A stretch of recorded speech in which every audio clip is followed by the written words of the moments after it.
Hello, everybody. Today I'm talking about Helldivers 2, which is a game that I've been playing a lot lately, been kind of addicted. It's been messing with my life a little bit, been playing it a little too much, but man, do I like this game. It just feels so good to play.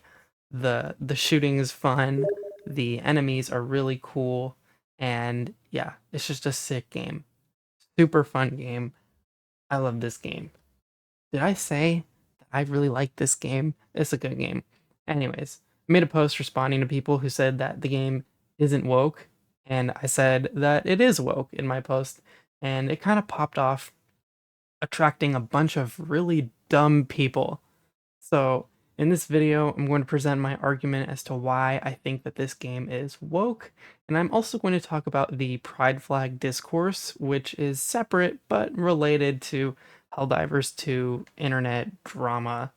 So, first off, when I say that the game Helldivers 2 is woke, it's a woke game, what am I talking about? What do I mean? Well, woke as a word simply refers to an awareness of systemic problems. It was initially coined by the Black community as a way to wake up to systemic racism, and as time moved on, more communities co opted the term to raise awareness of systemic issues that they were facing as well. The word woke used to be a radical word, and people encouraged one another to be woke and stand against harmful things that we often overlooked in society. It basically became a word that meant to be aware of the bad shit large power systems have been up to.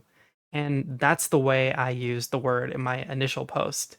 If I'm going to use the word woke unironically, this is how I'm going to do it. I usually don't, but yeah, the problem with this is that in the current year of 2024, people have been exposed to this word woke for some time now and just associate it with the people who have been saying it rather than what their actual message has been this whole time. Meaning that in many people's heads, the word woke today just refers to the existence of marginalized groups of people, such as people of color or LGBTQ plus people. Relating this back to Helldivers, many people did not associate the game with women, people of color, or gay and trans people, leading them to come to the conclusion that the game is not woke. But what actually are the politics of Helldivers? Well, Helldivers is a game that takes place in a sci fi future where humanity has united under one government and fights an intergalactic war against the Terminids and automatons. On the surface, it sounds like pretty standard stuff for a sci fi action game. When we go past the basic description of what this game is and look at the very first thing that it shows you, which is a literal propaganda video, we can see an emphasis on nationalism and militarism. There's also managed democracy, which is a concept in this game that is revealed to just be rigged automated voting. Helldivers Wiki also has an extensive section about how Super Earth, the planet that is just Earth in the future, actively suppresses any opposition that it comes across. The ideology of Super Earth sounds a lot like fascism, and we can see a lot of these traits in this definition. So, how is any of this woke? When we use basic media comprehension, we can see that we are playing as evil fascist villains doing all sorts of bad shit, like spreading dangerous alien bugs across the galaxy and then killing them for oil, while trying to lie about it and acting like they started it. And that's just not a woke thing to do. But I assure you, this game is woke in the original definition that I provided because it's a silly, absurd satire of fascism, taking heavy inspiration from the film Starship Troopers, which also portrays fascism as an over the top evil that is explicitly goofy. For crying out loud, my ship is literally called the Executor of Family Values. And just listen to some of these voice lines. They're so over the top and silly, but still carry over the political messaging of fascism. How'd you like the taste of freedom? Freedom never sleeps! Freedom forever! How about a nice cup of liver tea? Say hello to democracy! The last point I will make on this topic is that when it comes to getting any depth out of the story of the game, players literally have to wake up, examine, and think critically about the actions of the dominant power structure that is Super Earth to understand what is really going on in this galactic war.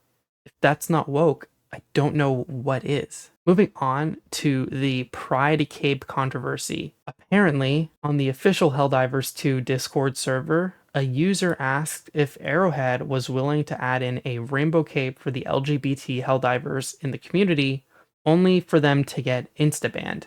Now, personally, I think that this move from the server's moderation was a bad move and emboldened just the most unpleasant people, many of whom think it would be bad for the game to include such a cape. Personally, I disagree with this stance.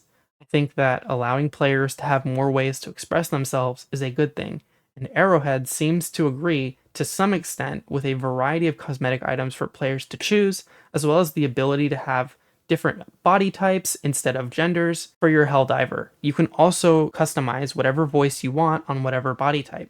I think that most people would say that player expression is a good thing, but some may say that it wouldn't fit in the world of the game since Super Earth is an evil fascist society. They wouldn't let marginalized people like gay and trans people express themselves and be Helldivers. I think that this is a much better argument as opposed to just being against these flags because you're bigoted, but I still think that their inclusion can be justified in this universe. Considering Super Earth is a united planet where humanity itself isn't dealing with large scale global internal conflicts, bigotry and xenophobia among humans would probably be fairly low in this futuristic society. Even in the initial propaganda video, we can see our main man here is in an interracial relationship until they die, sadly. Basically, I think it is highly likely that at this point in the future, humanity, for the most part, has figured out how to get along with itself and all of the different shapes, sizes, and backgrounds humans come from, and has instead focused their hatred on other species across the galaxy. And given that Helldivers, like I said earlier, are able to customize their loadouts and express themselves in a variety of ways, I don't find it far-fetched that they would be allowed to express their sexualities or gender identities. Super Earth would want to appeal to as many citizens as possible to encourage them to be Helldivers, and showing that they allow these capes would strengthen this idea. I also find the inclusion of these flags to be realistic as well, since the real-life US military shows its support for LGBTQ plus identities with these flags, and it encourages more people to enlist. I just think it's a good idea. I think it would fit into the world of the game, give players more expression, and personally, I think it would just be good to piss off bigoted people that make the Helldivers community more toxic. With that, I'm going to finish up this video, and maybe I'll do a continuation stream where I make fun of people who don't get the satire of Helldivers and are also just bigoted people. So, I hope you enjoyed this video. Let me know what you think in the comments, and I'll see you in the next one.